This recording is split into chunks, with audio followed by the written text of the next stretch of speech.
Welcome back, Mighty Family, to another Dr. Eric Debunks. Today, we're going to address a topic that will likely impact all of us as we age, and that's hearing loss. We're going to discuss what causes it, the different types, as well as steps to take to get the necessary treatment for it. So let's jump in. The reason it is so important to talk about hearing loss is because it's associated with dementia, depression, debility, delirium, falls, and ultimately decreased quality of life.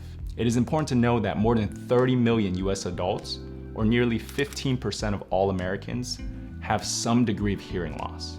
About one half of adults in their 70s and 80% of those 85 years and older experience hearing loss. The unfortunate thing is that only about 1/3 of people with self-reported hearing loss ever get their hearing tested. And of the people eligible for hearing aids, only 15% of those people use them. So what this all means is that hearing loss is extremely common, yet people are not getting the treatment or assistive devices that they need. So this is where proper education on hearing loss is so key. So I hope you all gain a lot from this session. So let us change gears and talk about the different types of hearing loss out there. There are two main buckets of hearing loss: conductive hearing loss and sensory neural hearing loss. Conductive hearing loss involves the tympanic membrane, or your eardrum, the middle ear, and their ability to transmit sound and convert it to mechanical vibrations. So some causes of conductive hearing loss include infection, earwax impaction, or a perforated eardrum. Sensory neural hearing loss, on the other hand, affects the ability to convert these mechanical vibrations to neuroelectric signals in your inner ear or your auditory nerve. So some causes of sensory neural hearing loss include autoimmune diseases, trauma to inner ear, or long-term loud noise exposure. The most common sensory neural hearing loss is age-related hearing loss, also known as presbycusis. It tends to be more gradual in onset, and it affects both ears, and generally starts with difficulty in speech discrimination.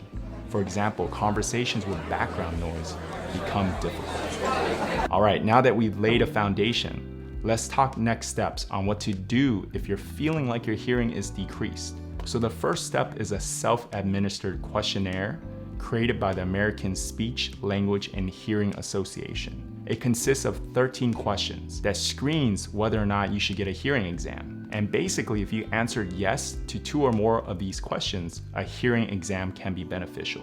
This questionnaire is easily accessible online or at your primary care physician's office. So prior to getting a hearing exam, it is good to discuss your concerns with your primary care doctor. From my perspective, there are a few things I would want to know and also want my patients to think about to help us better determine the cause. First, I want to know the duration of hearing loss. If it's an acute change, it may be more likely a reversible cause, such as an infection. Next, I want to know if it's affecting both ears or just one, and whether or not it is progressive or fluctuating. I also want to review your medications, because some common medications can cause damage to your ears. For example, some common antibiotics can cause hearing loss. Next, I want to assess your cardiovascular risk. Sometimes damage to blood vessels that support your ears can lead to hearing loss.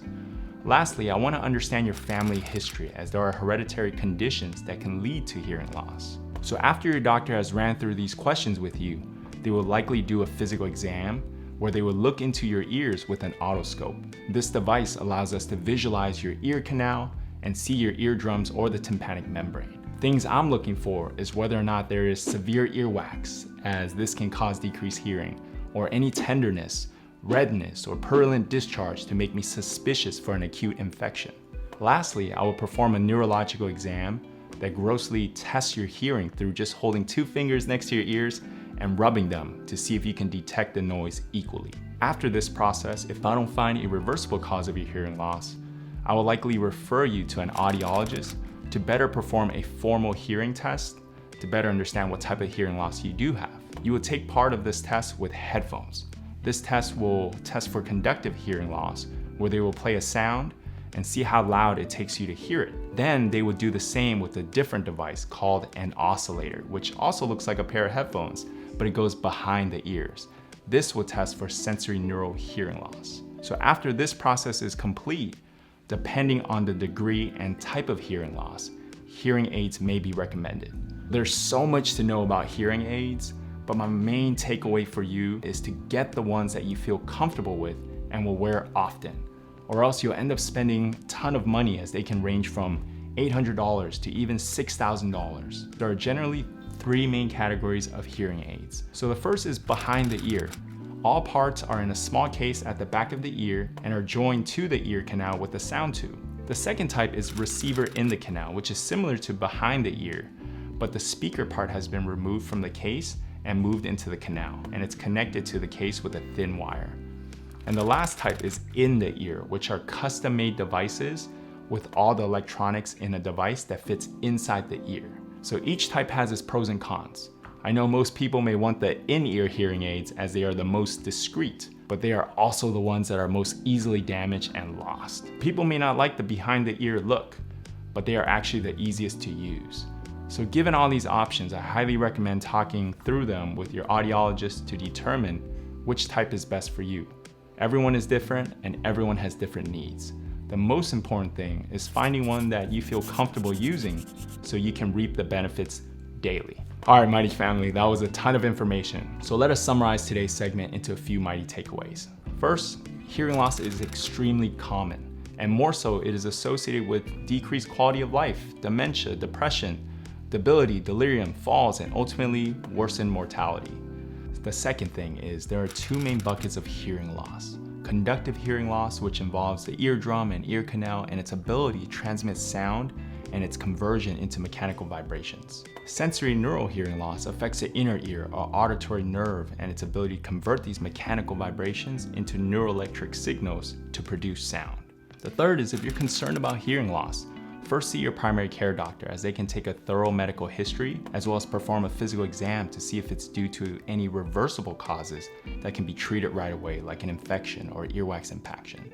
And if there isn't a reversible cause of your hearing loss found, it is important to get a formal hearing test called audiometry.